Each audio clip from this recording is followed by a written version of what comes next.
Good morning. আস্তে করে বলছে গুড মর্নিং। অনেক বাজে, ওঠো।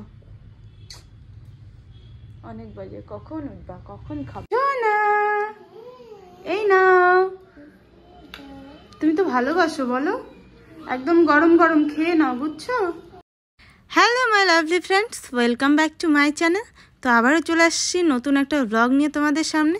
তোমরা সবাই কেমন আছো অবশ্যই কিন্তু কমেন্টে জানাবে। তো অন্যান্য দিনের মতো দেখো আজকেও কিন্তু আমি সকাল সকাল ব্লগটা স্টার্ট করে দিয়েছি।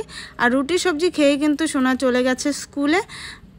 আর এদিকে দেখো তোমাদের দাদা বাজার করেছে, এটা হচ্ছে গ্রোসারি বাজার, পুরো মাসের বাজার করেছে, এর জন্য এতগুলো হয়েছে, যার জন্যই আর কি তোমাদের একটু শেয়ার করে দিলাম। অনেকগুলো ডাল থেকে তেল থেকে সমস্ত কিছু, আটা সমস্ত কিছুই রয়েছে, চিনি।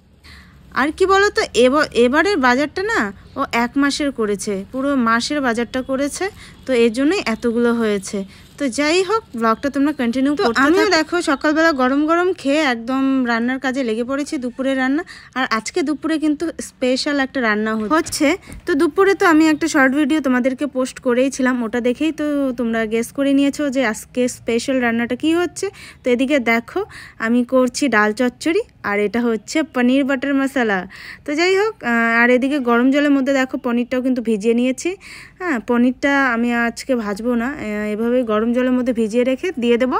তো তোমরা চাইলে যদি চাও তাহলে অবশ্যই, যদি তোমরা চাও তাহলে আমি তোমাদের শেয়ার করব, একটা অন্যভাবে এই ভিডিওটা তোমাদের শেয়ার করব, শুধু রেসিপিটাই থাকবে। তো এখন আমার কিন্তু রান্নাটা হয়ে গেছে, বাটার দিয়ে নামিয়ে নিচ্ছি। যেহেতু পনির বাটার মশলা, তো বাটারটা তো একটু বেশি থাকবে বলো। তো সব কিছু দেওয়া হয়ে গেছে, একদম মিষ্টি, তারপর কাসুরি মেথি, যা কিছু দাও সব কিছু দিয়ে রান্নাবান্না কমপ্লিট করে, সমস্ত কাজকর্ম কমপ্লিট করে একদম ফ্রেশ হয়ে তোমাদের সামনে চলে এসেছি। তো এসে দেখো একটু আয়নার সামনে রঙ্গ মারছি, ঠিক আছে, দেখতে পাচ্ছ একটু রঙ্গ মারছি। তো কেমন লাগছে আমাকে একটু কমেন্টে জানাবে। কে দিচ্ছে?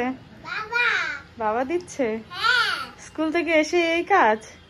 তো সোনাকে তো ফ্রেশ করিয়ে দিলাম, ফ্রেশ করে দেওয়ার পর ও বলছে চুল বেঁধে দিতে হবে। তো আমি চুল বেঁধে দেবো, সেটা ওর পছন্দ হবে না, কারণ আমি চুল বেঁধে দিলে মাঝখানে দেবো, আর ওর ইচ্ছে হলো পেছনে চুল বাঁধবে। বলো, ওর চুলটা এখন ওরকমভাবে বড় হয়নি যে পিছনে বাঁধবে।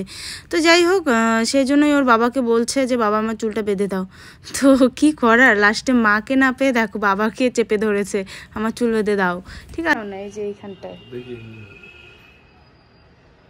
তো গুড ইভিনিং ফ্রেন্ডস, একদম সন্ধ্যাবেলা তোমাদের সামনে চলে এসেছি।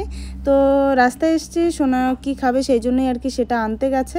তো ব্লগটা তোমাদের কেমন লাগলো অবশ্যই কিন্তু কমেন্টে জানাবে। তো সবাইকে টাটা, বাই। সবাই